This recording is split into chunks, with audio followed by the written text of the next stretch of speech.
welcome to Voices from the Pew. My name is Barrett Payne, and as they say on the news, my counterpart, Terry Wetherell, is out on assignment today, visiting some people in the hospital, so we'll miss her. But along with me, I have two amazing people that I'll introduce to you shortly. As a reminder for everyone listening, Voices from the Pew is where we get to turn the microphone around to talk to people in the pew and hear their stories. This Christmas, our theme is Our Family Tree, as we explore the family tree of Jesus, but also remind ourselves that all of us, all of our names are part of God's story. And two special names we have today not only are been part of James Island Presbyterian Church in this community for many years, their family tree reaches back for generation and generation and generation in this area and this church.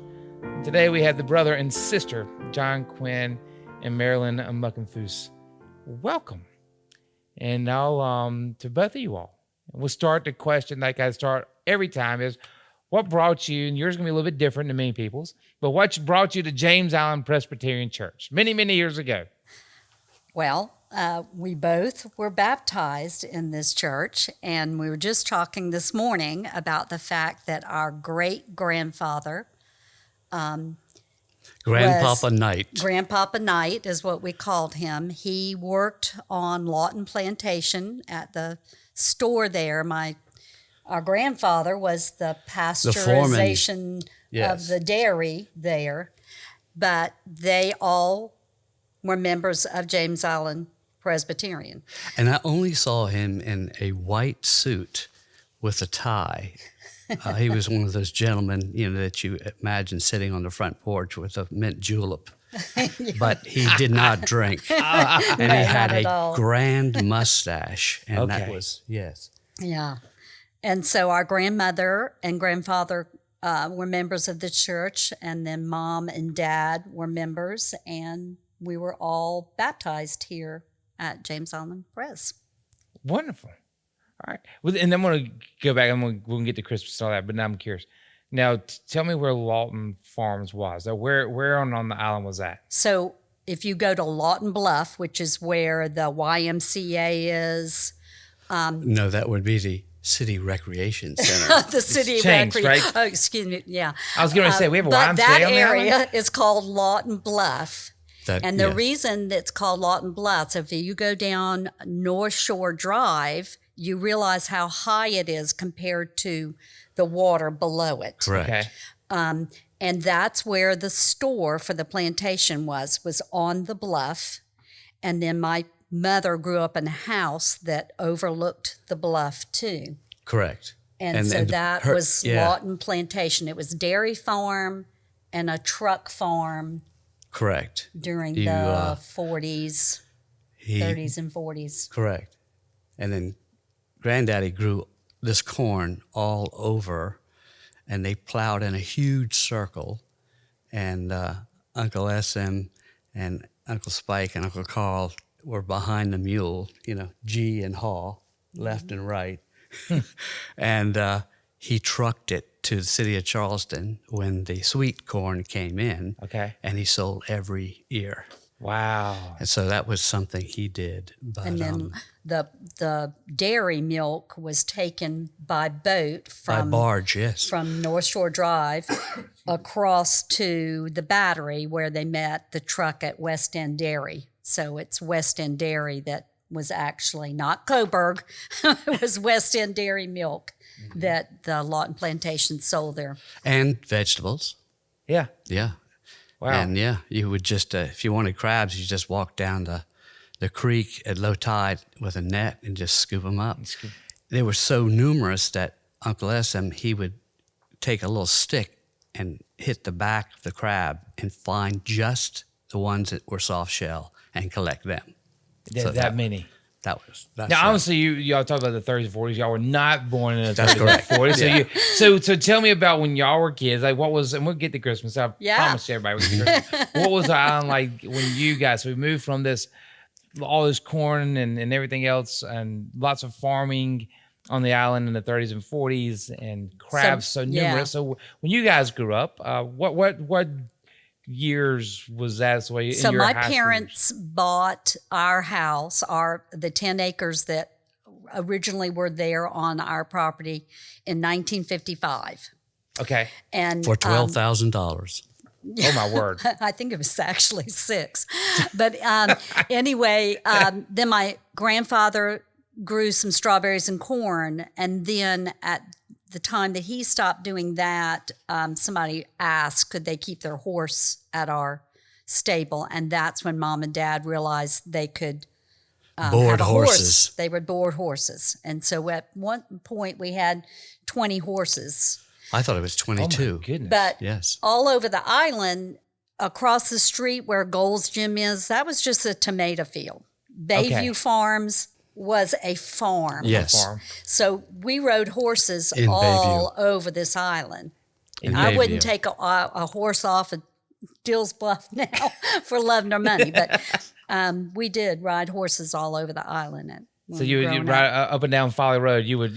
Well, we wouldn't probably go as far as Folly, but where people live in Cross Creek and Riverfront, that was just a bar pit. I swam a horse in that bar pit at some point. Yes. But then I went over to Bayview Farms, and you were up and down the fields of there too. And across the street from Harborview Shopping Center, there was this straight dirt road, and when the horses saw that road, they would just take off because they just loved it. Yeah, they loved to race each other. Oh, when they're right beside each other, they were like, yes. And some horses were a whole lot better than others. And if you had a little tiny pony like I did, you better hold galloped on the whole way. You just hold on for dear life. It was like Seabiscuit. You never knew when one would start taking off. And so, who would win in a race between y'all? If y'all were jockeying on the horse, I don't know. The pony would always be in front. Oh yeah. Yeah. I think Domino. I was riding him, and he was really fast. Yeah. Domino was the fast one, huh? So we got this image of farms all over everywhere James Island, and so tell me a little bit about what was Christmas time on James Island during that time period. So it's like the mid 50s, mid 60s, early 70s, right? That's all I can talk about is the 60s. Yeah, because John was born in 61. I was born in 57. There were not tree lots. You cut down, we had a cedar tree that my dad would get in a boat. Good old red cedar. And cut down a cedar tree and bring it home. Best place to find them would be on a salt island, an island that is near salt water, and the trees were really vigorous and grew well there. Because let me take a step back. There wasn't as many bridges to come over. It was harder, right? One bridge. Okay, so it's harder to get things over. Right, Walpoo Cut. So no one's bringing no one's coming from Ashe County, North Carolina, bringing all these trees down. I don't even know when there were tree lots. Maybe in the 70s they might have started with some tree lots, but people would go up to North Carolina and bring back, a tree back. But our tree was always just a cedar that my dad cut down with my uncle, and you decorated. People didn't put up blow up things in the front yard, or there was a few little lights. No, I think James Islanders would be too cheap to buy a tree.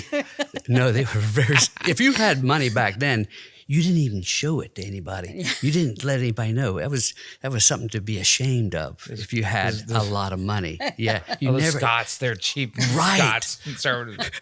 Exactly. When I say Scots, people from Scotland. That's what I mean. Not a family named Scots. Yeah. I loved to hear my mom talk about Christmas so different back on the Lawton Plantation. My grandfather would get up Christmas morning. Okay. And shoot the shotgun off and yell Merry Christmas. And that was basically what happened. And then she said, all you got was a stocking with maybe an orange and did the farm workers have the little horns? Because she said all you heard was the little horns blowing. You would hear all the workers, all the laborers from their homes, blowing these little horns, and that's what they got for Christmas. They would get an orange and the horn. And that, Tweet, that was tweet. it. You know, and it was not something that you expected to have. We have an overabundance of things now. We just, But Christmas at our house was always just a real happy, fun time with lots of family around. Our grandparents, the Tucker grandparents, would travel around to all 5 of their children's homes, and we would eat breakfast together and lunch together and sing carols. And my mom had 5 brothers. So and we spent so much time at Grandmama's house as a family, and around Christmas, and every Sunday to some extent, and then with Granny Quinn as well. Grandmother Quinn a lot of times would spend the night with us because she was by herself. So she would spend the night Christmas Eve. And then, we would end up in the bed with her. Can we course. get up? Can we get up?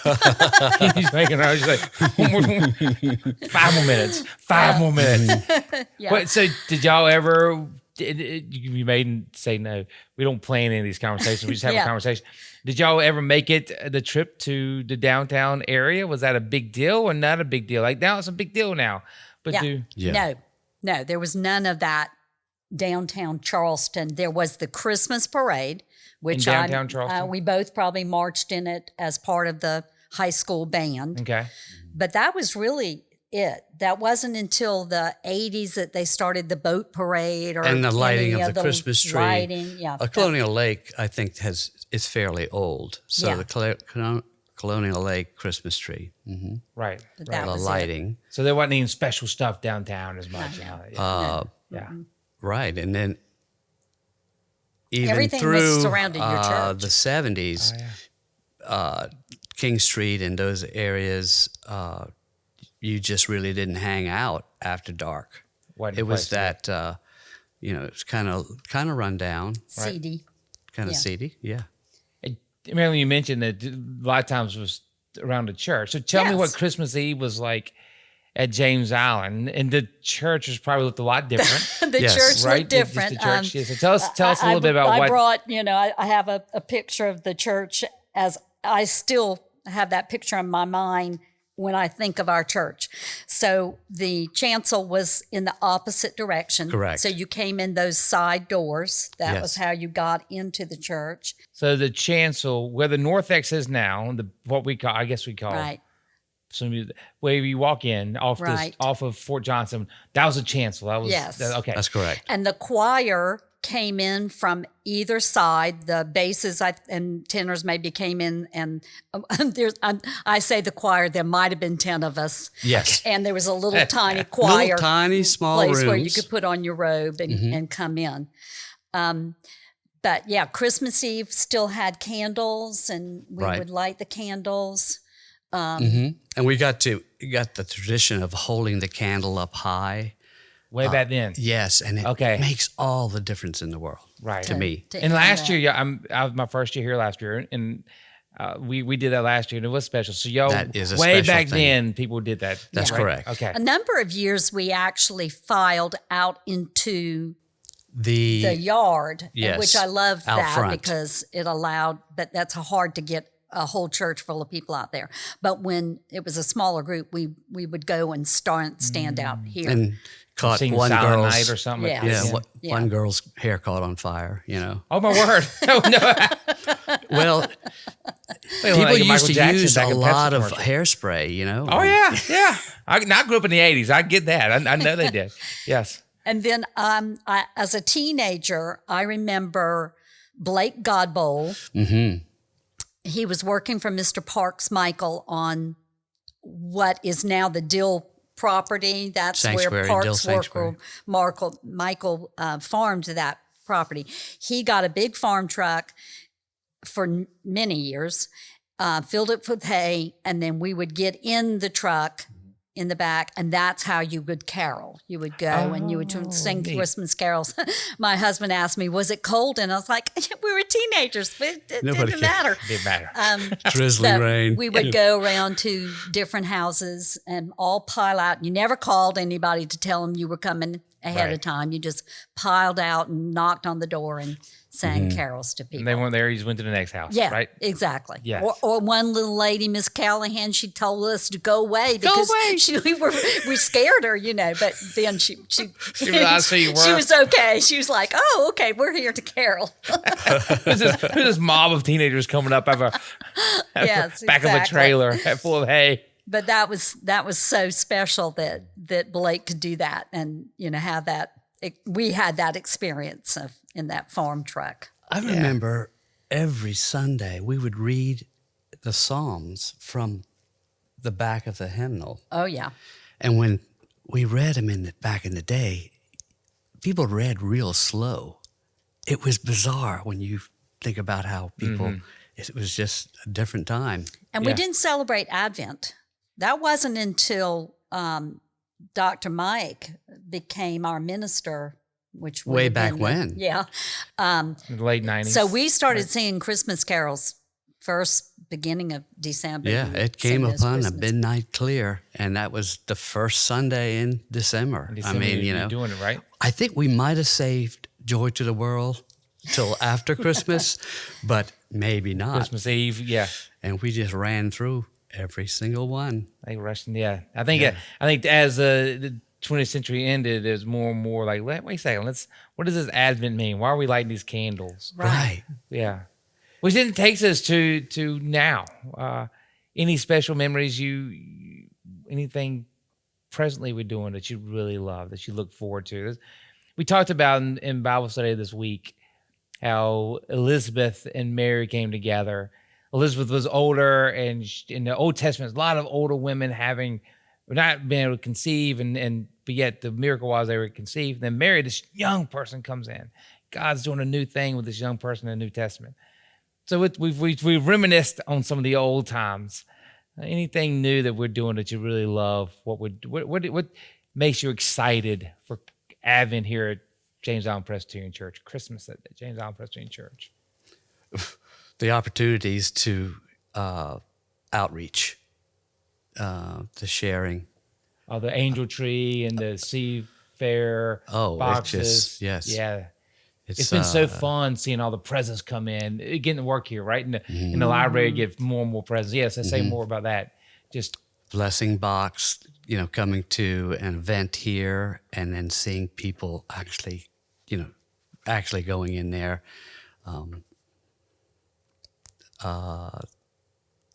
I like the decorations. yeah. I like where the trees are located now. Yeah. It's a different look. I like our new chancel. I think that's brilliant that the organ's not blocking the director and the congregation. Yeah. For me, it's the music of Christmas right, that, it's we practice all of that ahead of time, but it's not until you actually sing it in front of the congregation and you get it that the emotion hits you for what it is you're singing. Mm-hmm. And to me, the music is just so powerful. Especially like Christmas Eve, right? And it all comes together. Yeah. Well, even the hymn, the anthem y'all sang last week, which was Yeah. That was a heavy hitter. That was God of the Abraham. Right. Yes. Praise, That was yeah. beautiful. And the whole Generations to Generations song was beautiful. Oh yes, that was cool, wasn't it? Yeah, I don't know, what are we singing this? I'm not sure what we're singing this week, but I know Mary's song is in there, and you think about her and the Magnificat, and the music is just brings to you all the emotion. The hands that first held Mary's child. Oh my gosh, yes, Yeah. it's That's a powerful. really, especially and because that's part of what I do at Christmas. If I don't go and am part of a congregation somewhere else or an audience somewhere, I feel like I've missed a lot of what Christmas is. So you'll go somewhere to another church and hear their choir. Or go to the Citadel and hear the Citadel. And then I went okay. to the Catholic Church in Somerville to hear the Messiah. Yeah. And it is special if you can go and, as a choir member, be part of the audience versus you become an armchair quarterback. Like you probably do that too. Yes, you would. Do that. King's Counterpoint sure. for me, the College of Charleston Chancel Choir. Every opportunity to see a professional choir, have somebody sing for me. Wow, that's awesome. And we're very fortunate here and blessed here to be in a space where you can get Citadel, College of Charleston, and other wonderful opportunities downtown. I think that's probably my best experiences at this church is when we invited a huge group from a college or music school to sing at our church. Yeah. That's some of the joys of now that we get to have that we maybe didn't get to have back. Correct. 40 years ago, right? And that's it. Also, Hands of Christ is it's kind of tough in the summer like that, but I still get a charge out of that. Yeah. And then the community Thanksgiving service. Yeah.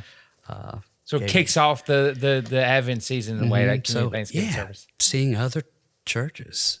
When I was growing up, I didn't even know anybody who didn't go to church. Yes. Isn't that something? Isn't that something? Everybody belonged to a congregation. So you belong somewhere, right? Yes.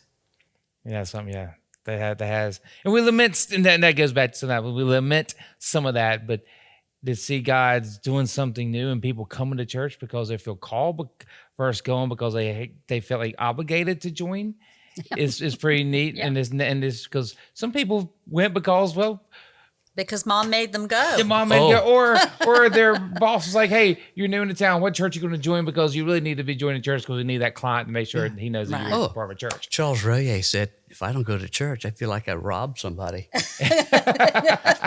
And then so John O'Neill and I, hang out and say, "Good to see you," at the end of each service. Yeah. And man, the new people. Yeah, that's something new. It is grand. It is grand. Which takes us into our last thing about Advent and preparation for Jesus and what God is doing new here. We light a candle each week, and the first candle we lit was the candle of hope. The second candle we lit, which is the candle of peace. Where are you all seeing the peace of Christ in the church or in the world right now? Where do you, when you look, there's a lot going on in this broken and divided world. But yet, I think we still get glimpses of peace. Where are you seeing that? I definitely have to turn the news off because that is just where you see unrest. That's what my general practitioner told me, to not watch the news. Do not, turn the news off. So I see peace in worshiping together, Bible study together. It's that community coming together. I can go to a football game at James Island and all the community people are there. And it's just that to me is such peace in that everyone's there together. Yeah. And I think when we do the services where we have other churches involved, you get that community feeling. So I definitely feel that peace in church and in the activities that we do with our church. As we come together in community. Right? Yes, definitely. Because I think that's, if you're home alone, you're not feeling that community feel that is provided in a worship service. I find it in that Jesus said, "Fear not." The message from the angels was, "Fear not." Yeah. That brings you peace.